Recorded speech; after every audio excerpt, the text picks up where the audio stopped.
Welcome into State Farm Center, Jeremy Werner, Derek Piper. Welcome into the Illini Inquirer podcast, late night edition. As Illinois, what just happened, Derek? Illinois overcame an 18-point halftime deficit and beats Northwestern 66-62. What the heck just happened? We're going to talk all about it here. Huge performance from Shannon, who helped Illinois overcome a huge performance from Boo Buie. But Ty Rogers and Sear Harris make a big impact. But Derek, what the heck just happened, man? Like we were sitting there thinking this was going to be a pretty down podcast. Or are we thinking 9-line now for Illinois basketball? This felt like, even though it's a quad 2 win, this felt like a defining win for Illinois. Even though I think we've all questioned, is Northwestern really this good? They're a good team, obviously, but to show that mettle, show that toughness, and to make comeback after comeback in the second half, that was something we won't forget. This team is a ridiculously wild ride. I mean, oh my gosh. I cannot remember. I tried to ask Brad Underwood afterwards to remember a team that has this drastic of an end of the spectrum. When they're really bad, they score 19 points in the first half and make defensive mistakes and let Boo Buie go off.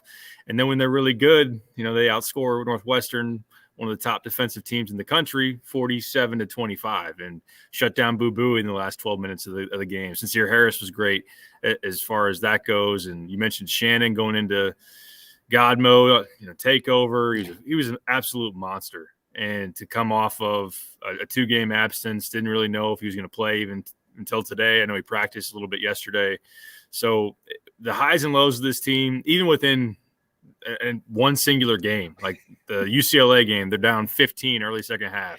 Texas, they're down 10 with 8 to go. They're down 5 with a minute left, and they beat Texas.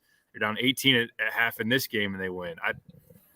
I don't know. There have been games where obviously they didn't come back. Missouri, Penn State, they've gotten blown out, and they've had some ugly moments, but then they've had some epic ones too. This is a very memorable game, one that can really, vault them going forward. But still, you're sitting there like, which version's going to show up in March? Which version's going to even going to sustain throughout an entire game? Are we going to see one that levels off? I don't know. Yeah, but here's the thing, Derek. I just say fully embrace it at this point. We've been talking on this podcast, like, just get me to March 12th and we'll figure this out, because they can beat anybody or they could lose to anybody. Just embrace it at this point. I know, again, there's so much pressure for the fan base, I think more so than this team, because they didn't experience it, most of them. I know there's so much pressure because the last 2 years you didn't get to the Sweet 16. But it wouldn't surprise me if this team was, because we see the highs. That you have Terrence Shannon, who can go for 24.5, or Matthew Meyer, who can go nuclear. Like, you have that ripcord at times that you can pull that, and they're good enough to carry you. You have enough depth where Jaden Epps and Dane Danger weren't good at all tonight, but you get Ty Rogers and Sincere Harris to change the game.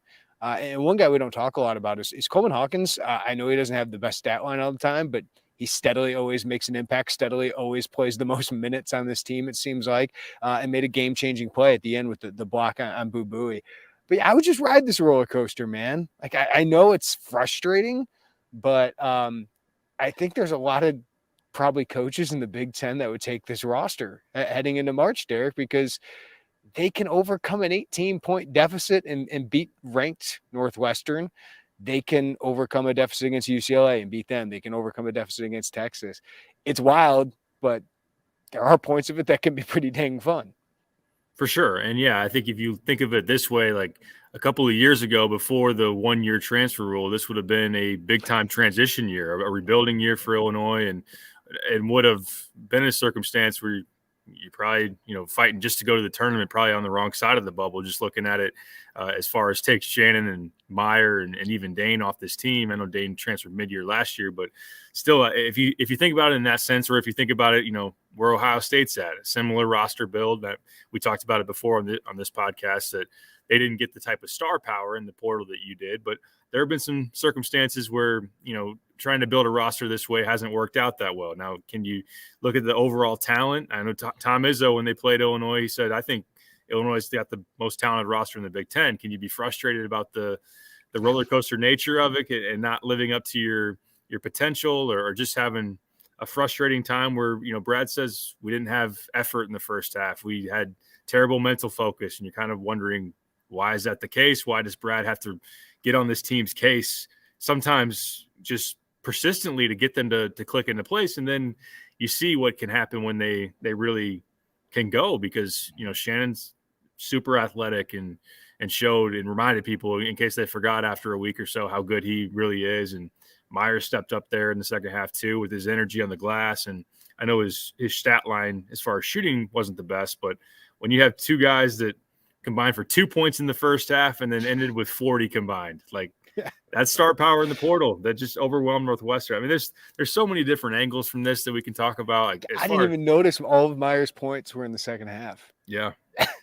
It's wild. I mean, I think fully, deserving of sincere to, Brad Underwood goes into that press conference. You were there in Vegas, and he says sincere won us the UCLA game because he turned the tide. And to follow that up tonight and have him be the one that he points to again, I thought sincere, even at the offensive end, had some tough takes that he made, some ones I didn't think were going to end very well, but he made some big baskets. Had one that I think tied the game at one point. And yeah, to be able to make Bowie score or really contribute to Bowie scoring 3 points in the last 12 minutes was huge. Yeah. And Ty's energy on the glass and toughness was great again. But I think it's wild. You can talk about giving up yet another career high and talk about some of the slow starts and talk about, are Shannon and Meyer going to have enough help offensively? There's so many angles to attack this, but yeah, it was a huge game and one that is going to be one that maybe doesn't help you as much as it could have hurt you, but still, I think it was really big to get. Listen, I don't know if anybody likes hearing that they're probably going to be a 6 or 7 seed, but do you like it that you're the 6 or 7 seed? Nobody wants to play, like no one wants on their pod. I don't know. Is that any?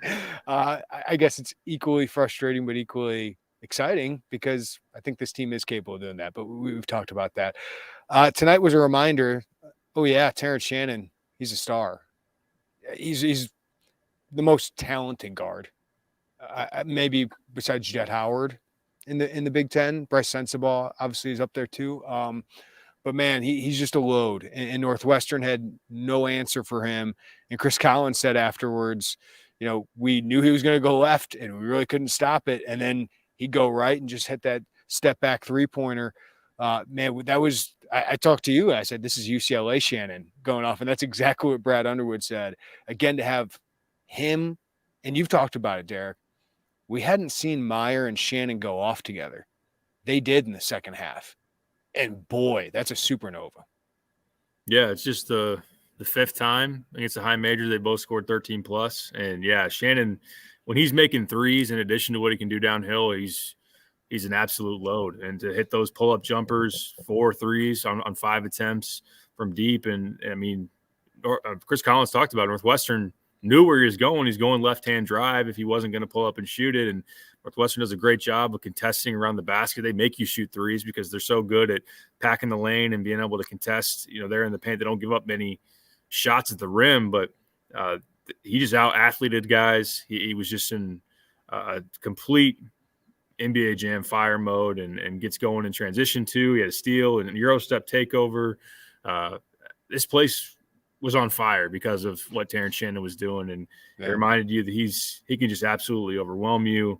And again, like he's had some ebbs and flows this season. In Big Ten play, Meyer's probably been overall your best player, but Shannon tonight showed that, his ceiling when you can combine that strength, that ability to get to the free throw line, which he did. And then when he's shooting it, it's a ton to handle. Yeah. Like, what do you do? You can't do anything when he's shooting well from 3, especially just off the bounce. I mean, Illinois had 6 assists tonight? Like Northwestern had 7. There were 13 assists in this entire game. It was a lot of isolation. And Boo Buie certainly can do that. Audi's not quite as good, but if it gets to an isolation game, Shannon and Meyer are capable of it. Meyer's been way better at it than Shannon here recently, but Shannon was he wasn't only aggressive in making shots, Derek, but he was the leader on that court. Like, I know Harris and Rogers gave energy, made some big plays. I thought Coleman and Matthew made some big plays, but you could just tell Shannon wanted this towards the end, and he was feeling himself, and they need that. They lacked any kind of leadership in the first half, and Terrence coming back from concussion protocol seemed like he was just kind of feeling his way through. Second half, man, he felt good when he made a couple shots, and he just took over and was the aggressor. When he's aggressive, man, he is a load.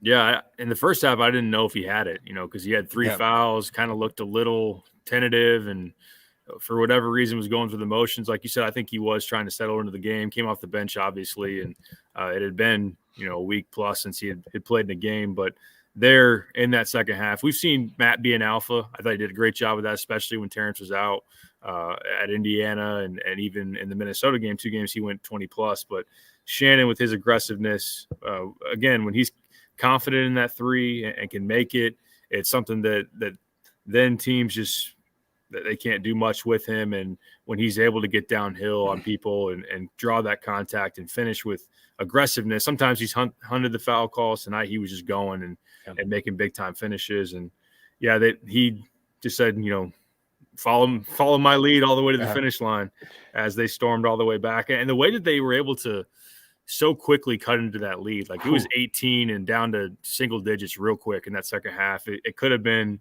a situation where Northwestern held them off a little longer, then you kind of wonder if Illinois just goes away and dies. But he was a big catalyst of making sure that became a game again real quick. And obviously they just chipped away and made plays late. We saw Latulip on the court after this game, and it was 17-3 run to start the second half for Illinois. And that was after a 23-5 run for Northwestern to end the half. Illinois made 2 field goals in the final 11 minutes of the first half. It was ugly as Illinois went 0 for 11 from 3. And then it must have been something about the south rim here, Derek. We got to go check that after the game because it must be tight or something. Northwestern couldn't make anything basically in the second half. But this North, what was it? 7 of 14 in the first half for Northwestern, 7 of 13 in the second half for Illinois. Wow. So I don't know. It must be the backdrop here is a little bit better without all the crush in the tunnel there. But it was a great, insane run, 17-3 to start the second half. Northwestern 12-0, Illinois 14-2. Then Bowie makes a couple more free throws, and then Illinois goes on another 9-0 run. And what's impressive there, Derek, is, of course, defense. You're getting stops. And this team we know can defend. Northwestern can defend as well. But to make those kind of runs, you don't only need Meyer or Shannon to do their thing. You need to continue to get stops. And that was really impressive in the second half. And again, it's 2 freshmen, man, that kind of lead the way with Sincere Harris, Ty Rogers. I don't want to overlook what Coleman Hawkins did defensively as well as Terrence Shannon. But Sincere Harris on Boo Buie in the final 12 minutes, you mentioned it, didn't make a field goal in the final 12 minutes. A guy that scored 35 points in this game, 32 in the first 28 minutes, a freshman shut down along with everybody else. But I thought Ty Rogers on the glass changed the game, the way he was able to kind of create offensively as well. But those 2 freshmen, man, Sincere's hasn't had the greatest month here, but Ty has had a fantastic 5-6 weeks here. It's nice to have these kind of ignition switches coming off the bench. Definitely. And yeah, as far as the end of the court goes, we would have thought that the end that got the beer thrown on it pregame would have been the one that didn't have as much scoring. But who throws a beer? Dude, they were getting after. They were doing like Zapruder film stuff, like trying to figure out which direction would have come from. But yeah, we were in the splash zone, man. We got splashed with the beer, but not cool. Not cool. I don't know what kind of beer it was, but I don't think you throw any kind. You got to finish that. What do they sell here? It's probably Coors or something like that. I mean, unless they snuck a Keystone, and they start drinking Keystone. I might throw a Keystone. You might need to throw that thing, but Godwater Piper. That's what we called it back in the day. Was it $10 for a 30-pack? Yeah, that's true. As far as Sincere, I mean, when he gets in that competitive mode, like the way he doesn't have the huge muscles, but man, that dude will flex and just get into he's just so competitive.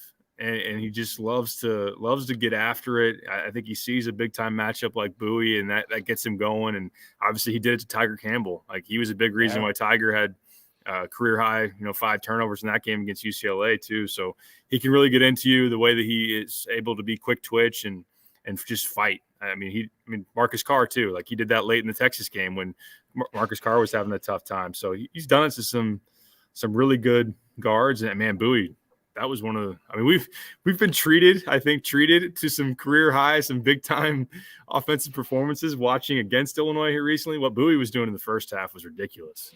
And for Sincere, let's go ahead. Finish your thought, and I got a point to build on after that. Since Sincere to shut that water off on a night when Bowie was going like that, I mean, it says a lot. Yeah, because they had no one else, right? Barnheiser made a couple shots. One was a ridiculously tough shot. Audige, 7 points, 3 for 14 field goal. That's a fantastic night for Illinois. Baran, 3 points. Ty Berry, 2 points. Ty Berry went off on you, right? Up in Evanston. So to do that, really, really impressive. Were you surprised that Illinois did not blitz Boo Boo more, get the ball out of his hands, given what they were doing? Brad Underwood trusts his straight up man-to-man defense. Now they got out of Trace's hands. I thought that really helped them, right? But some of these guys were going off. Brad just kind of sticks with that. That would have been the story we were talking about. If Northwestern would have held on here, Terrence Shannon doesn't go off, and Illinois doesn't have the great defense at the end of this game. That all happened, but kind of went on for a while there.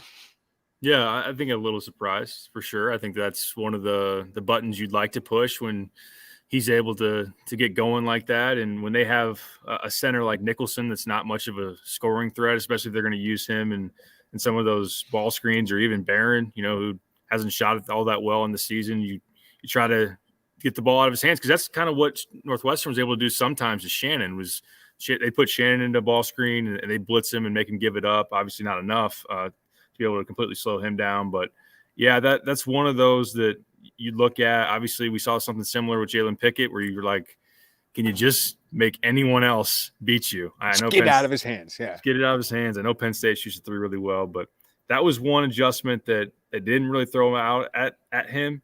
To be able to have Sincere help you shut him down, Coleman too, like Coleman coming up with a big block late. I think one got counted for a steal because he forced a jump ball. I don't know if it was on Bowie or somebody else.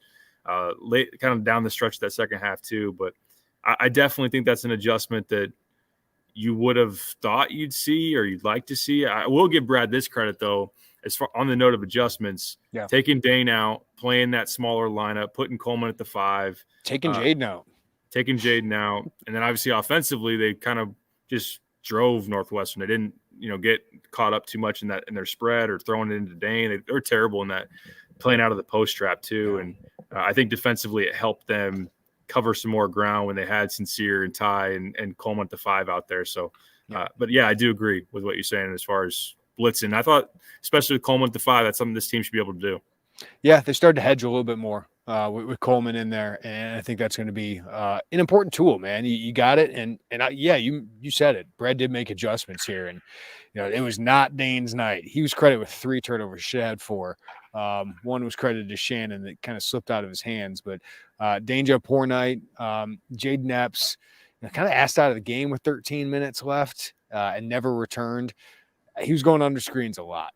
And I don't think, Derek, that was what they called for, and because Brad Underwood was on him a couple times. Now, Sincere in the first half had some busts as well. Ty had some as well. Like, they all had them, and sometimes you got to tip your cap to Boo Booey. Like, Illinois just can't let these guys get going early. You can't let them make the first or second one, and Boo Booey made his first 4. And after that, it was just amazing to watch him, because then you kind of go over those screens, and all of a sudden he's driving, and he's a good finisher around the rim. He was one of the most inefficient players in the Big Ten, and he's still not that efficient. But boy, he's tough, man. And when he gets going, he's kind of like the Geo Baker thing. It's not always pretty, but he can burn you. And he was, as you said, cooking Illinois most of the night. Yeah, I mean, he's kind of been known as a chucker, right? I mean, he's kind of just been a dude that takes tough shots. He'll pull from anywhere beyond the arc when he sees an opening. And for the most part, I mean, I know Illinois in particular, when he's seen Trent Frazier, has really made his life difficult. You had the stat, was he shooting 25, 27% from the field against Illinois coming into this game, or Yeah. prior to this year? I know that he had, Yeah. even his field goal percentage in Evanston last game, he had 15, 16 points because he did a lot at the line. He was like 2 for 13 from the field. Yeah. He was like 27% in his first 5 games coming into this year. And then, he didn't shoot well up in Evanston. So it was probably more closer to like 25% he shot against Illinois. And then all of a sudden he starts cooking them tonight. Ridiculous performance by him. Like, there's probably some things Illinois could have done tonight, but once he got going, it was just going to be difficult to stop him. We saw that with Jalen Pickett. Once the guy gets confident, man, that rim looks like an ocean. Yeah, that's been the problem for this defense is that they've let guys get that confidence early, and then they start hitting some crazy ones maybe later on in the game. You're like, man, this is just terrible luck that these guys are having these nights against the Illini. But if you let them get some to go down, I mean, that's on you. That's on you to make things tough for them early. Don't let them get in that rhythm. I understand there are some where don't make the defensive miscues and mistakes, right? That allow them to get those shots. Right. I mean, Sincere helped off of him on one after he had already buried like 3. And there was that corner that was open, and he hits that one. Jaden went under a couple screens. I know, Bowie's tough because he's got good bursts off the bounce, and he's great at drawing contact in the lane. So you're kind of anticipating his drive a little bit, but and he hasn't shot the best percentage from 3. I think it was like 29% coming in, but he's just been on a heater in general. And I mean, he was taking him with a heck of a lot of confidence. He was spectacular. I mean, you got to give him credit and tip your cap for sure. But that's kind of been a trend that Illinois has to be able to shake or just be able to address when you think about postseason play. Is you're going to face some talented guys, especially if you go where you ultimately want to go in the tournament. And if you let them cook early, then it's going to be hard to come back from that. All right, Derek. They head on the road again to a team that has lost amazingly 14 of 15 games. This is some Minnesota level stuff by Ohio State right now, and they're too talented to do that. They found a way to lose. They have 5-6 shot attempts on the last possession today to lose at home against Penn State. Yeah, somebody sent me the box score of it. Missed. I think they had like 4 or 5 offensive rebounds, missed 5-6 3-pointers. To lose to Penn State tonight. So Penn State one step closer to an NCAA tournament bid, but Ohio State, they are in free fall mode here, Derek, but they are talented. So you just can't have the lulls that this team is capable of having. You'd love to see just a business-like approach. I do expect it to be a competitive game in parts because Ohio State's been competitive. This isn't as bad as Minnesota, where they're just not very competitive in most of their games. So I do think there will be some adversity at points, but I kind of expect it's a CBS game. I kind of expect it to be a sleepy arena, to be honest with you. Yeah, I mean, it's tended to be the case that way over there in Columbus. I know obviously they care more about football than basketball, but it's a pro arena. It's a big venue, and it's not usually the most raucous of environments. And yeah, with the stretch that they're on, now they've lost 9 in a row, and like you said, 14 to 15. I think the way you think about it is Ohio State's probably way too talented to go 3-17 in the Big Ten. So they probably got one more win coming somewhere. You just got to make sure it's not against you. So don't let it be you. Yeah. Don't let it be you. Bryce Sensabaugh, we know he's cooled off some since you would have marked it when they played here there late January. I mean, he was scoring like 18, 19 a game in Big Ten play and was flirting with the lottery as far as where he's projected. Still a very capable scorer. One of those, again, you're like, don't let him get going early. Don't let McNeil get 3-point looks. I think Illinois did a pretty good job. McNeil, when they played the first time, got like 1-3 early and then barely got any chances after that. So I'm kind of dumbfounded by Ohio State's completely fall off a cliff. Just looking at the screen here, that is something. Like, and I think Chris Holtmann is obviously a heck of a recruiter. I think he's shown, before this year, I know the NCAA tournament success, just like Illinois, hasn't happened. I think he's a good coach, but something has gone wrong, I think, in that locker room because they look like they quit, and that's what I think Illinois has to do. You got to step on their throats, man, because if you step on their throats and go on a big run, I feel like it's a team capable of wilting, and I think if you do that and you play suffocating defense, this team could wilt. But if you let them get going offensively and they get confident, yeah, it's a team that can be scary because they're talented. Yeah, I mean, at this point, like you said, if you really test their will early, I mean, they don't got a lot to play for. They're not going to the tournament. Sensabaugh's leaving after this year. I don't know if Sewing's coming back. I don't even know if he can. Like, And Holtman, I don't think they're going to get rid of him, but if they just lose out, maybe they just Notre come together. Dame, hey, Yeah, it's just best to you up?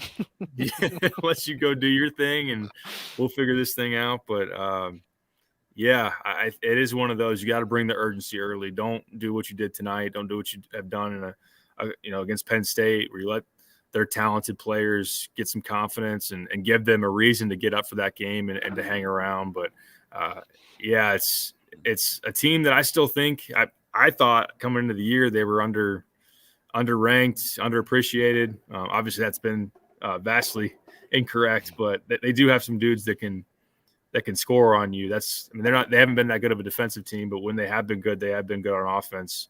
Just buckle in and wipe the sleep out of your eyes early for a Sunday tip. Do we bury the lead here, Derek? Did they clinch the NCAA tournament tonight, Illinois? Yeah, I think so. I think so. I think they really did, because at 19-12, if you lose out here, and they say 19-13, and you lost the first round of the Big Ten tournament in a quad one game, you'd probably be at 10-11, right? So yeah, I think they did that tonight. But now you can really build yourself, and you're now in a 4-way tie for the third place in the Big Ten. So you have a real shot at another double bye, which would be an amazing accomplishment if you can finish top 4 for a 4th straight year in the Big Ten with a completely new roster for the most part, outside of Coleman Hawkins, RJ Melendez, and Luke Goody, Brandon Lee. So get a couple more wins here, Derek. You get 2 more wins, I feel like you will be top 4, barring tiebreakers, right? And you go on the road to Ohio State. You got one more at home against Michigan, a team that I think Illinois is better than, but is obviously talented, before you go on the road to Purdue. So one of the next 2 will be important, I think, to get that double bye. But I feel like they really help solidify their NCAA tournament status and probably their seeding being a 6, 7, 8 with a win tonight. Yeah, for sure. I think as far as the Big Ten seeding goes, you needed to win, including tonight, 3 of your last 4 to really give yourself a legit chance to get that top 4 seed. Yep. And we all know, at Purdue, the final game of the season to be really, really tough. Not that they can't do it. They're a different team there, man. I don't know what Purdue, as far as I guess what they'll play for. They've wrapped up the Big Ten by then, but still, they're looking for a number 1 seed, and maybe the last time they see Zach Edey. I know he's on mock drafts there, middle of the second round, unless he wants to come back and make $10 million a year in NIL. Should we congratulate Purdue yet on winning the Big Ten championship? Because tonight probably clinched them the Big Ten championship as well. I'd say so. With Indiana, Wisconsin, Illinois, Indiana at home, Wisconsin on the road. Yeah, they win one more, they got it. Yep. Indiana could maybe make it a little interesting, but then losing in West Lafayette, or not West Lafayette, in East Lansing earlier this week, that probably put a damper on that too, kind of a late last-ditch comeback. But I think, you needed this one to make a 6 seed or higher or better, whatever you want to call it, in the NCAA tournament a reality too. If you would have lost on your home floor, not that Northwestern's a terrible loss, but to lose it at home to Penn State, at home to Northwestern, if you wanted that 6 seed or better, that's what you needed. You need to be able to be in that mix for that top 4 seed, to be able to hold on the fort at home. So it feels like they've clinched a spot in there. Yeah. Feels like if they can win, at home against Michigan or beat Ohio State, then maybe you're setting the ceiling or the floor at maybe a 7. Yeah. Which if you can get out of that 8-9, that's really important. Who you're going to be rooting against here the next couple days is Indiana, because against Maryland and Indiana, you don't have the tiebreaker. Mm-hmm. So it's going to be really difficult. And you're going to be rooting against Northwestern to maybe lose a bunch of games here so they don't finish in that mix as well. Their finish is still really tough. I know we said that about a couple of weeks ago, and they reeled off 5 in a row, but that's really tough. At Maryland, at Rutgers, and home against Penn State. And a Penn State team that's playing for a lot right now. Yeah. So that's a big one. All right, let's wrap up with a few comments from our people here on the live stream. Sean, this team is a roller coaster. Embrace it. Ride it, man. Yes. It's amazing with this team. Mike asked, was this the first game of the year where Brad didn't use the starting lineup to start the second half? I feel like there was another one. I think there was another one. But yeah, Can't remember though. he doesn't do it often, but I think he saw like, hey, we need Terrence if we have any chance in this one. Like, no offense, RJ, who had 5 points, 6 rebounds, really active on the glass. He wasn't in the game when they made their big runs, but made a big three in the second half to start that. And he also put Ty in there for Dane. Yeah. Yeah, that's right. But they needed to, man. Dane was just not into that game. Ryan, more impressive win, UCLA or tonight? I'll let you take that thing. UCLA. I mean, UCLA is one of the top 5 teams in the country. I get it. Like, as far as the second half performance, the epicness of the comeback, this one was pretty – I mean, this place was rocking tonight. It was one of the better environments I've seen. I mean, it doesn't top like Iowa last year or some of these, but – UCLA, because of the quality of the opponent, and that's a team that people are forecasting for the Final Four. And the other thing I'll never forget about UCLA is the crowd there, man. Like Yes. it was just insane how many Illinois fans were there. The national guys were talking about it the entire time. Chad, Matt, don't call me Max Nicholson, Brad, is amazing at throwing the hit backside and the small side on screens for Northwestern. He's effective at it. I will give him that, but he moves a little bit. That's a big body moving around there. He's big for them. Like, Ryan Young and Pete Nance are gone, and this is a better team. I think in part, especially defensively, because of Matthew Nicholson and what he does, but he's hard to navigate those screens. He does like to move that hip a little bit. Is it an art? I don't know. I don't think the Orange Crush, the Orange Crush and the Illini coaching staff definitely didn't appreciate it. There were many a timeout that Jeff Alexander and Brad were trying to explain to Brian Dorsey, Kelly Pfeiffer, what was going on. What'd you think of Brad Underwood actually saying a ref is good? I was shocked because I asked you before the game. I think Brian Dorsey's a decent ref, right? Because I just don't think about him a lot, and I thought he was pretty good tonight. But Kelly Pfeiffer got it from the Crush. I think he got it more than Northwestern players did. I think Dorsey's the one that threw him out of the Ohio State game last year. I think, but he was asking for that, right? Like he wanted that. I think so. But I know that he didn't maybe like the first one. He didn't like how Dorsey and his crew were reffing Kofi. I felt like Kofi was getting hacked, but. Yeah, Pfeiffer kind of deserves it. I mean, the Trent Frazier that's cash, the Coleman Hawkins tech, and Pfeiffer and Courtney Green are not having a good year. No. Yeah. Sean, Ty Rodgers becoming our best point guard. Preview of next year. I mean, Jaden Epps has been pretty good, but I know that he's more of a scorer. Obviously,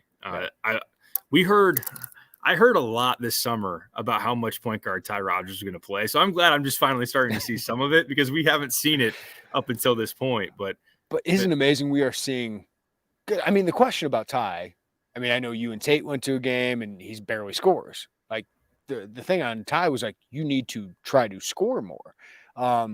Boy, he's getting confident at that, Derek. Just it takes the room. Some of that was in the first half where, Northwestern's making that run, and Ty Rodgers makes a couple big buckets on that. What was that, a 9-0 run to tie the game at 14? Back downs, taking some veterans on these back downs like that. That's another level. And then he can see the court incredibly well. And when you get those back downs, all of a sudden he does some of that Jalen Pickett stuff where he's tossing to Luke Goody for a wide open three that just didn't go in. But man, I'm excited about what he's going to be. Already what he is, but what he's going to be is going to be fun to watch. Oh man, the growth from where he was earlier in the season. Not that we had forgotten who he was in high school, who he was to make Team USA, but just to see it translate throughout this year. I mean, he was a non-factor the first month and a half. Isn't that one of the funnest parts of this? Yeah. To watch a season. I mean, Matthew Myers' first 9 games, and now he's like all Big Ten second. Like if I would have told you that in late November, you'd been like, what the hell happened? Or Ty Rodgers is like one of the most impactful players on this team now. That's the fun of a season, man. Oh, yeah, absolutely. And the confidence that Ty has offensively has been great. I think that his handle to go with his size is awesome. He's got great feel.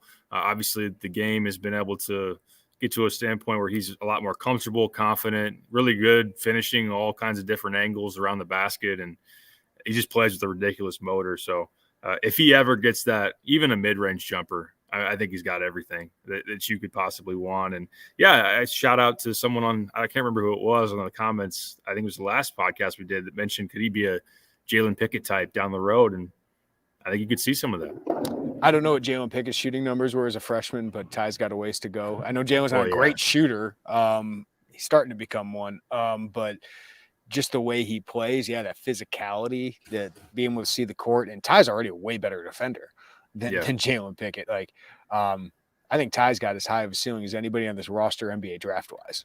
To be honest with you, if he ever finds the offense. Dan, love the Diet Coke, Jeremy. More of a Coke Zero guy, but I take what is here. Let's see here. OSU Arena can be insane. See 2005, louder than State Farm. Not anymore. No. Matt Sylvester not walking through that door. I mean, during the Thad days, man, they were elite, right? Elite, not elite Brad Underwood term, really elite as a program. Yep. Their teams, Diebler, Deshaun Thomas, all those guys. So I'm sure it was rocking then. I don't see it being. I haven't seen anything close there since I've been over there. Wasn't that our last road game before the pandemic? Was Ohio State? Yes. I remember that was Iowa's return. Yeah, I remember that was the first time I saw like a wash your hands, the coronavirus is here. Yeah. Those signs that were in the bathroom. Yeah. Let's see.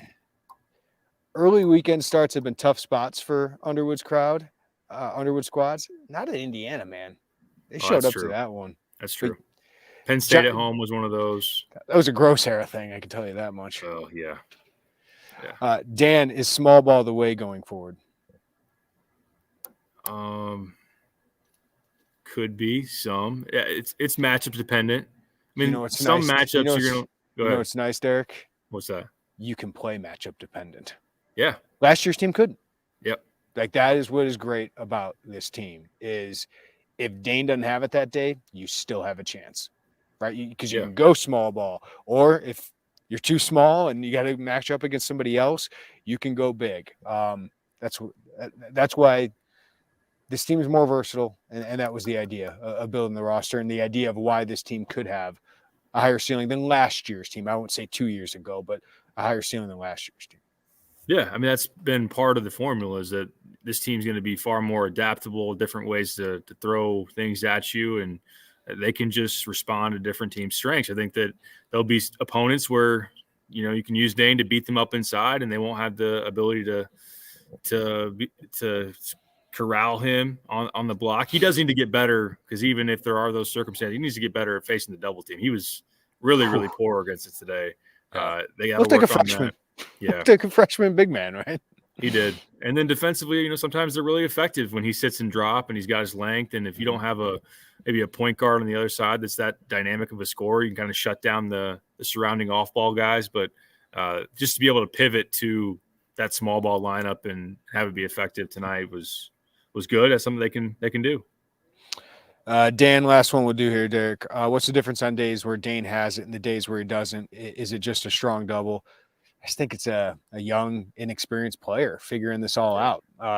He'd been playing really well the last 5 games. I think he had 4 double-figure games. Mm-hmm. I just think it's inconsistency of a young player. Guys are going to have some bad games. And again, that's where it's nice that Illinois has more depth. And Brad made this point, Derek. They played 9 guys tonight.